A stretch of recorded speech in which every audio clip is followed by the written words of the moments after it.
Asdiqa, salam alaikum, bonjour ou bonsoir les amis, j'espère que vous allez bien.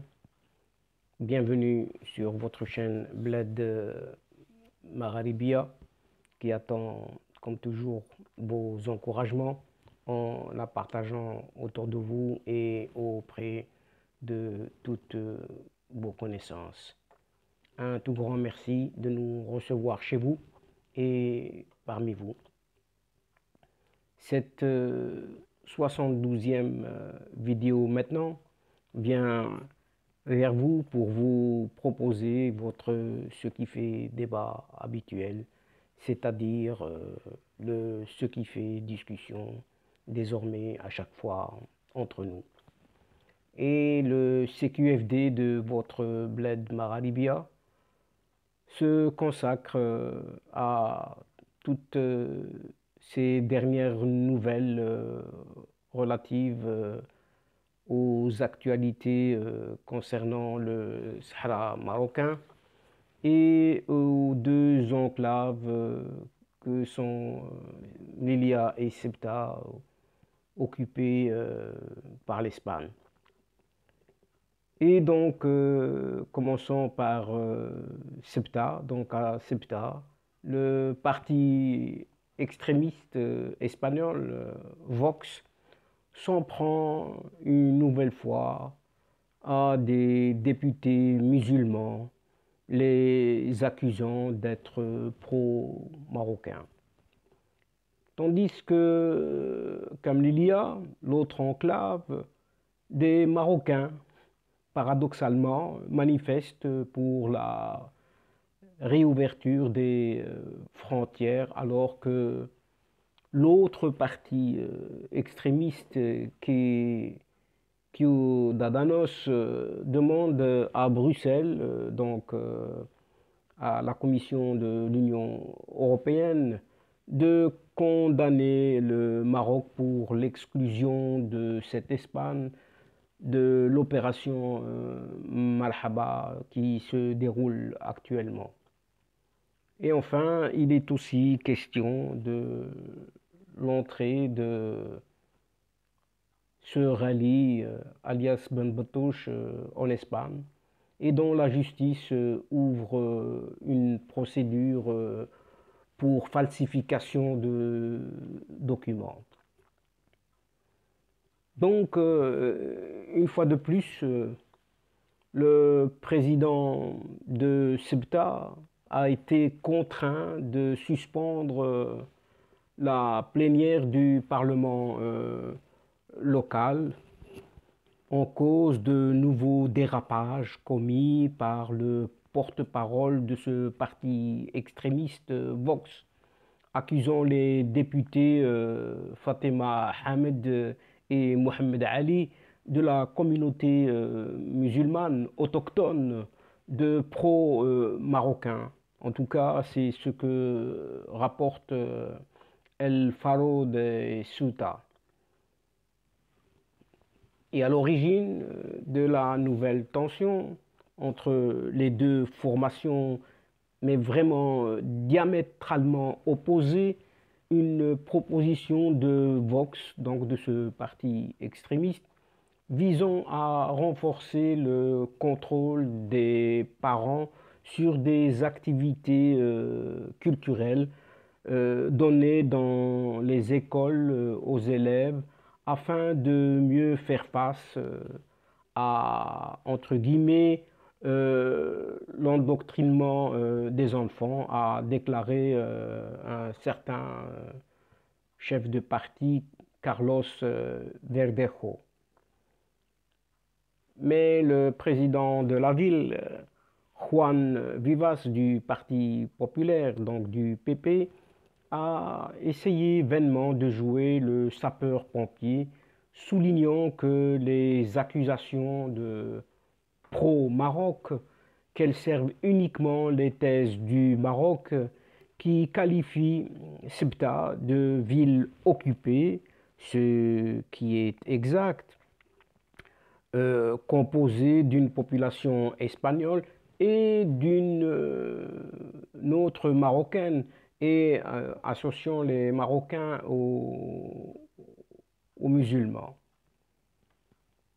Et dans ces paroles, donc on ouvre les guillemets ici, ce que vous dites, c'est ce qu'ils veulent entendre au Maroc.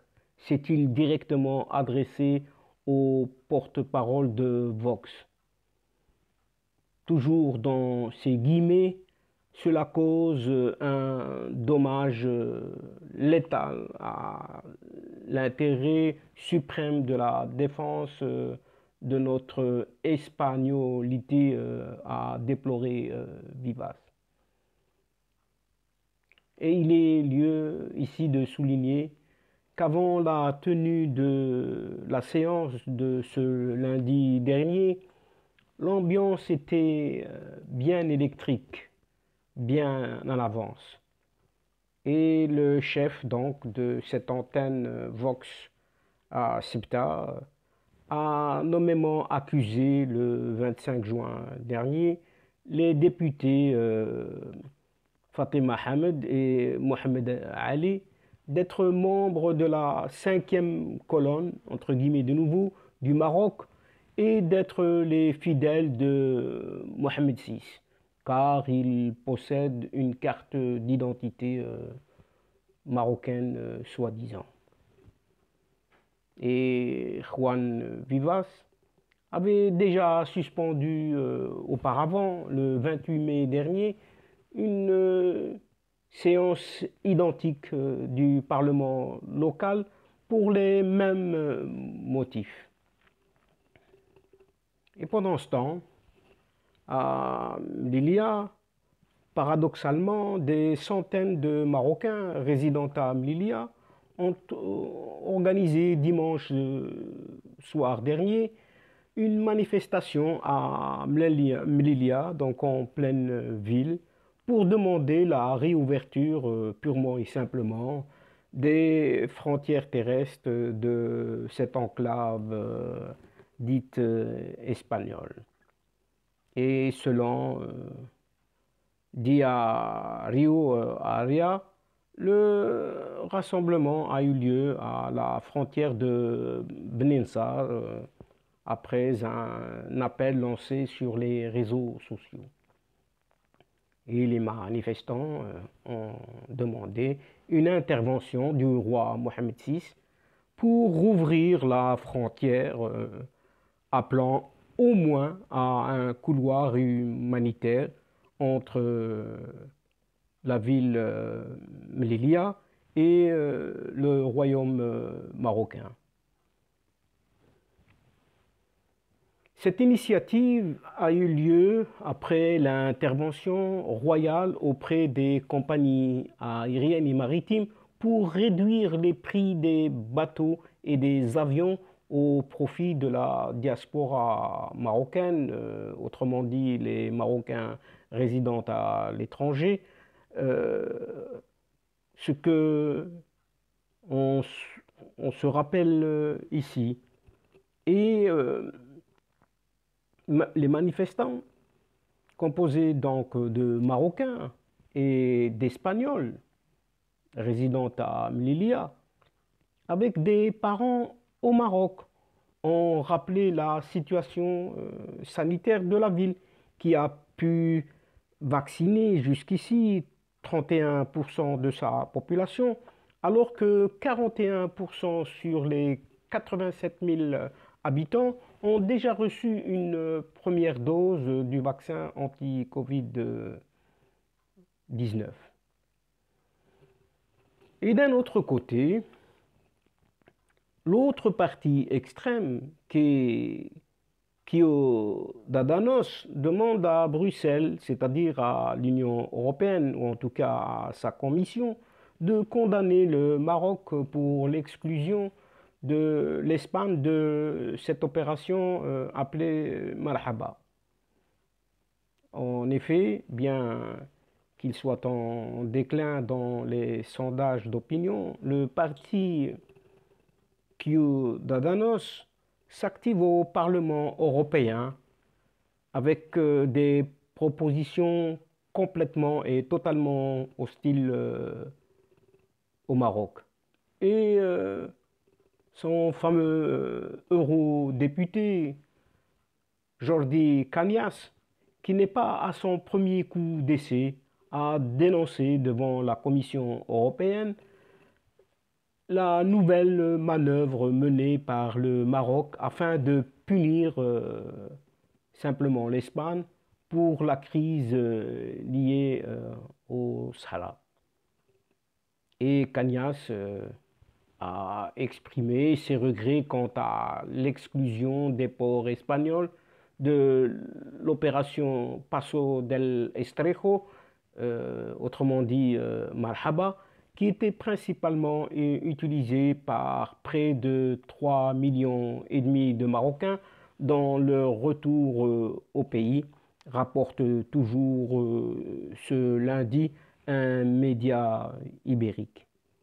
Et l'eurodéputé a expliqué que la décision prise par les autorités marocaines a eu un impact économique estimé à plus de 500 millions d'euros pour notre pays, c'est-à-dire pour son pays qui est l'Espagne. Une manne qui bénéficiait aux stations-service, hôteliers, commerçants et compagnies aériennes.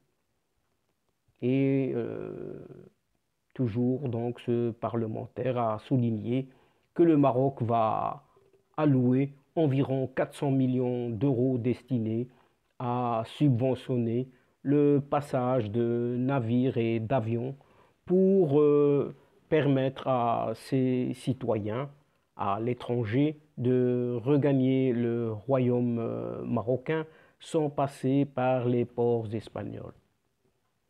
Et Jordi Cañas a demandé si la Commission européenne considère ces subventions légales ou constituent une pratique contraire à la libre concurrence et viole donc l'accord d'association et l'accord euro-méditerranéen sur les services aériens entre l'Union européenne et le Maroc.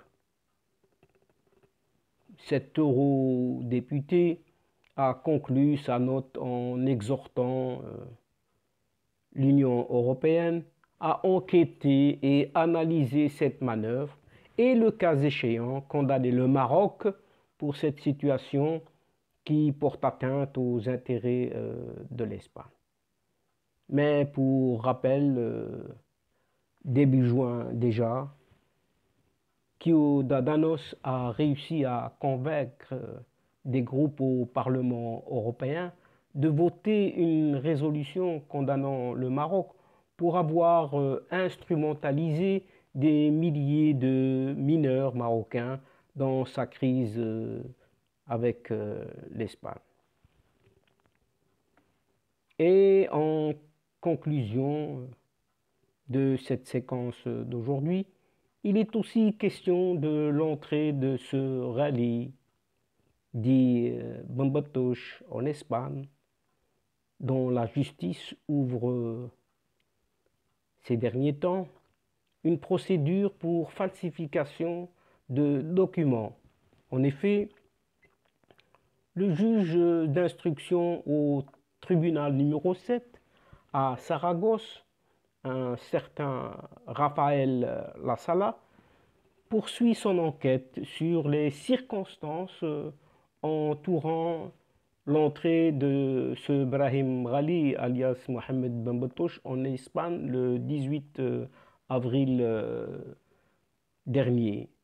Et suite aux révélations du général de la base de Saragosse, le dénommé Ortiz Cañabate, le juge a décidé d'ouvrir une procédure sur une possible falsification de documents et prévarication liée à l'entrée du chef du Polisario sous une fausse identité, donc sur le territoire espagnol, révèle toujours ce jeudi 1er juillet Europa Press. Des sources judiciaires précisent que ce juge d'instruction, Raphaël Lassala, a envoyé un ordre à la Cour centrale d'instruction numéro 5 de l'audience nationale à Madrid pour lui soumettre des documents et rapports sur cette affaire. Et le juge d'instruction a également demandé au ministère de la Santé de la région d'Aragon des informations sur le transfert de ce Brahim Ghali ou de ce Mohamed Ben Batouche à l'hôpital San Pedro de Logroño. Et la semaine dernière, le général Kanya Baté a affirmé dans des réponses écrites aux questions du juge Raphaël Lassala que sur ordre du ministère des Affaires étrangères reçu par l'état-major de l'armée de l'air, le personnel de l'avion de la présidence algérienne avait à son bord un certain Brahim Ghali, alias Mohamed Ben Batouche, que tout le monde sait actuellement, n'ont pas subi le traditionnel contrôle des passagers à la frontière. Et le général a donc indiqué que le département d'Arancha González Laya n'a pas facilité aux militaires l'accès à l'identité de ce chef du Polisario et n'oublions pas de son compagnon. Et donc, chers amis, c'est sur ces derniers échos concernant donc les deux enclaves que sont Lilia et Ceuta occupées, ainsi que le Sahara marocain tant convoité par qui, vous savez, que prend fin notre entrevue en prenant congé de vous et en refermant cette séquence d'aujourd'hui, tout en espérant vous retrouver très bientôt avec un immense plaisir à travers ce qui fait débat, donc ce qui fait discussion entre nous. Un tout grand merci pour votre confiance, votre fidélité et votre patience. Ne nous oubliez pas en nous aidant mutuellement et surtout en aidant votre chaîne Bled Maralibia et en vous y abonnant et de faire abonner vos connaissances, les gens qui sont autour de vous et d'en parler justement, surtout et surtout en partageant ces séquences vidéo autour de vous. Un tout grand merci pour cela. Au revoir les amis. Asdiqa, salam alaikum wa rahmatullahi ta'ala wa barakatuh. À la prochaine fois et à bientôt. إلى اللقاء في حصة أخرى إن شاء الله. مع السلامة.